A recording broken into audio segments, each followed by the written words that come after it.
Hello guys, welcome to my channel. इसको story start करते हैं। येरक अपने बिस्तर पर बैठे बैठे ही सो गया। महाराज अपने साथ एक छोटा बॉक्स लेके आए थे। वो उसे टेबल पर रखता है। उसकी आवाज से येरक जाग जाता है। खड़े होते हुए, आह महाराज, आप लौट आए। येरक का सिर घूमने की वजह से वो गिरने वाला होता है। महाराज उसे पकड़ लेते हैं। ओह, मुझे लगता है कि तुम अभी भी एक बीमार हिरण के बच्चे की तरह लड़खड़ा रहे हो। येरक, इसे आके देखो, मैं तुम्हारे लिए क्या लेके आया हूँ। महाराज संदूक खोलकर इसमें से एक चूज करे। आपकी नजर में सबसे प्यारा कौन सा है। रख मन ही मन, आह, ये इतना बेरहम कैसे हो सकता है। पहले मैं टूटे हुए दिल के साथ अड़िल हाथों से कुछ भी चुन लेता था। वो इसे एक अच्छी स्मेल के साथ महारानी को पेट में तोहफा दे देता, ये कहते हुए कि वो कितना सुंदर दिख रहा था। लेकिन अब इसके छोटे छोटे बातें भी जो इतनी लापरवाही से कही गई थी, बर्दाश्त से बाहर लग रही है। मैं थक गया हूँ, बहुत थक गया हूँ। येरक महाराज के प्रश्न का उत्तर देते हुए, मुझे पता नहीं, प्लीज मैं आपसे प्रार्थना करता हूँ, मुझसे ऐसी बातें पूछना बंद करे। महाराज, हाँ। और वो येरक को जोर से थप्पड़ मारता है। येरक बिस्तर पर जाके गिर जाता है। महाराज, क्या आपसे पूछना बंद कर दूं? वो येरक को फिर से एक और थप्पड़ मारता है। मैं तुम्हारे लिए थोड़ी सी भी दया दिखाता हूँ और तुम मेरी बातों को नहीं मानते। जब तक मैं सही से नहीं कहूँ तब तक तुम कभी नहीं समझते हो, हमेशा चीजों को मुश्किल बनाते हो। येरक, आह महाराज, मैं माफी मांगता हूँ। महाराज कहते हैं, क्या आप कुछ देर के लिए मुझे अपनी नजर दे सकते हो। राज येरक को अपनी गोद में बिठाकर पूछते हैं, तो मुझे बताओ, तुम्हारे हिसाब से कौन सा सबसे अच्छा लगेगा इसमें से। येरक रोते हुए, महाराज, उसकी स्किन गोरी और होठ चेरी जैसे हैं, तो मुझे लगता है महारानी को लाल जेट सबसे ज्यादा सूट करेगा। महाराज, क्या? हाँ।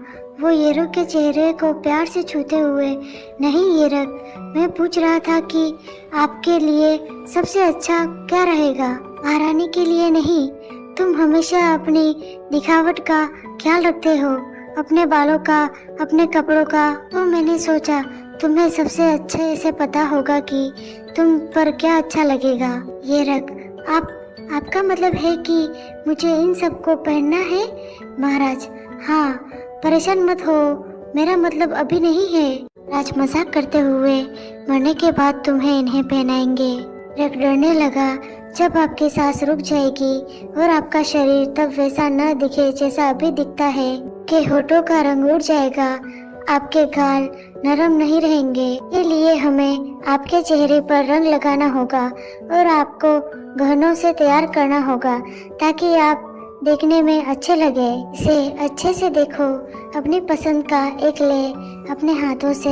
येरक, मैं आह, क्या इसका मतलब ये हुआ कि मैं मरने जा रहा हूँ। महाराज उसकी बात का कोई जवाब न देते हुए आगे कहते हैं, कांच के ताबूक में बंद होने पर भी तुम खूबसूरत ही रहोगे, लेकिन जब तुम जिंदा होते हो तो तुम्हारी खूबसूरती का कोई मुकाबला नहीं कर सकता है।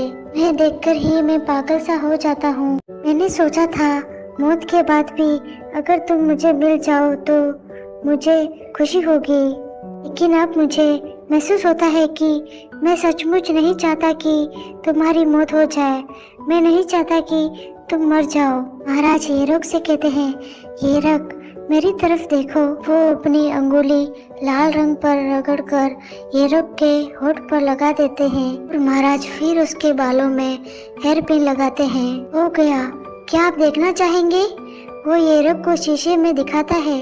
येरक, आह, मुझे नहीं लगता कि ये सही है। वो शर्माते हुए, यह मुझ पर बिल्कुल भी अच्छा नहीं लग रहा है, ये मुझ पर बहुत बुरा लग रहा है। महाराज येरक का चेहरा अपनी ओर करते हुए उसे निहारने लगते हैं, उसके होठों को अपने अंगूठे से रगड़ते हैं और महाराज कहते हैं, नहीं, तुम बहुत खूबसूरत लग रहे हो। महाराज झटके से येरक को बिस्तर पर लेटाते हुए उसके ऊपर उसे किस करने लगते हैं, एक लंबी किस, और साथ में वो उसे चेन पहनाता है। उसके कपड़े उतारते हुए येरक की बॉडी को छूने लगा और वो उसके वो सब रगड़ता है। हीरक पूरी तरह से उत्साहित हो गया। महाराज वो सारी चीजें हीरक के शरीर पर डाल देते हैं। जो चाहे ले लो, जो भी तुम्हारी इच्छा हो, ये सब तुम्हारा है, सब कुछ तुम्हारा है। महारानी को बताया जाता है, जो बहुत जल्दी में थी, वो महाराज के सैनिक से कहती है, प्लीज मुझे तुरंत महाराज से मिलने दीजिए। सैनिक, मुझे खेद है कि महाराज इस समय अपने कमरे में नहीं है, तो वो फिर कहाँ हैं? प्लीज मुझे बता दीजिए कि वो कहाँ हैं, मैं खुद उनके पास जाऊंगा। सैनिक, क्या मैं आपसे महाराज से मुलाकात का मकसद पूछ सकता हूँ? इतनी रात को महारानी, युल का 9वां राजकुमार मेरा सगा भाई है। वो साम्राज्य में आया डेलीगेशन के हिस्से के तौर पर अब उसे गलत तरीके से जेल में डाल दिया गया है। प्लीज मैं महाराज से प्रार्थना करता हूँ कि वो इस मामले को बिना किसी भेदभाव और सही तरीके से देखे। आगे के मनुआ के लिए बने रहे और इन चैप्टरों को अच्छे से देखे, क्योंकि महारानी कैसे प्रेग्नेंट होती है और उसकी डेथ कैसे हो जाती है, हीरो के साथ में क्या होता है, सभी बताया जाएगा। Like, comment, subscribe.